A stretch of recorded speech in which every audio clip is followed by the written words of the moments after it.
بسم اللہ الرحمن الرحیم۔ آج آپ مرکب اضافی کا آغاز کر رہے ہیں، اور مرکب اضافی دراصل دو اسم کا آپس میں تعلق ہوتا ہے گا۔ تو دو اسم جو ہوتے ہیں گے ان کا آپس میں تعلق ہوتا ہے، ہم اردو میں اپنی زبان میں کس طرح کہتے ہیں، جیسے کہ ایک اسم ہے علی، ایک اسم ہے کتاب، تو میں کہوں گی علی کی کتاب۔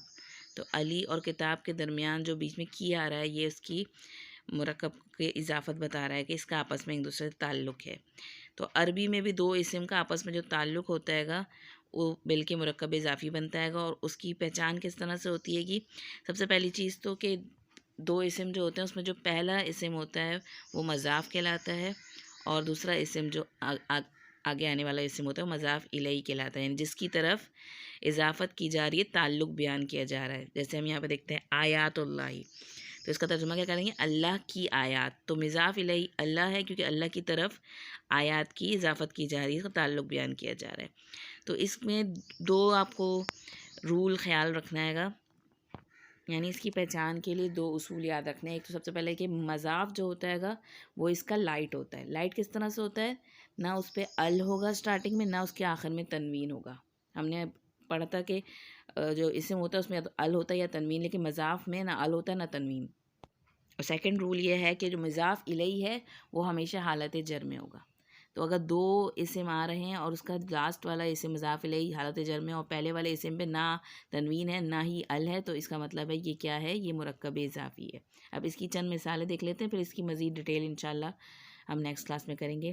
جیسے کلام اللہ، اب اس میں آپ دیکھیں کلام اللہ میں کلام جو ہے اس پہ نہ ال ہے نہ تنوین ہے، تو اور جو اللہ ہے اس پہ آخر میں جر ہے، تو یہ کیا ہے، مرکب اضافی ہے۔ ہم اس کا ترجمہ کس طرح کریں گے، اللہ کا کلام، یعنی اردو میں جب ہم کریں گے تو مضاف الیہ پہلے بولیں گے اور مضاف کو بعد میں رکھیں گے، ٹھیک ہے۔ اسی طرح رسول اللہ، اللہ کا رسول۔ رب العالمین، اب رب دیکھیں، رب کے اندر نہ ال لگا ہوا آپ کو نظر آ رہا ہے نہ ہی تنوین ہے۔ تو جو اسم ہوتا ہے یا تو اس میں ال لگا ہوتا ہے یا اس میں تنوین ہوتی ہے، یا پھر اگر اس میں یہ دونوں چیزیں نہیں ہیں تو اس کا مطلب ہے یہ مضاف الیہ، مضاف ہے، مرکب اضافی کا حصہ آئے گا۔ تو رب العالمین، اور عالمین جو ہے آپ کو پتہ ہے کہ نسبی اور جری حالت جو ہے دونوں کی این والی آتی ہے، یہ اینا ہم نے پڑھا تھا ساؤنڈ نا۔ تو رب العالمین جہانوں کا رب۔ اب اس کو ترجمہ کرتے ہوئے آپ کو ذہن رکھنا ہے کہ مضاف الیہ جو ہے اس کو اردو میں ہم پہلے بولیں گے۔ ملک السماواتی، تو آسمانوں کا مالک۔ تو السماواتی میں دیکھ لیں آخر میں حالت جر ہے، اور ملک میں دیکھ رہے ہیں آپ نہ ال لگا ہوا ہے نہ ہی تنوین ہے۔ عالم الغیبی، غیب کا جاننے والا۔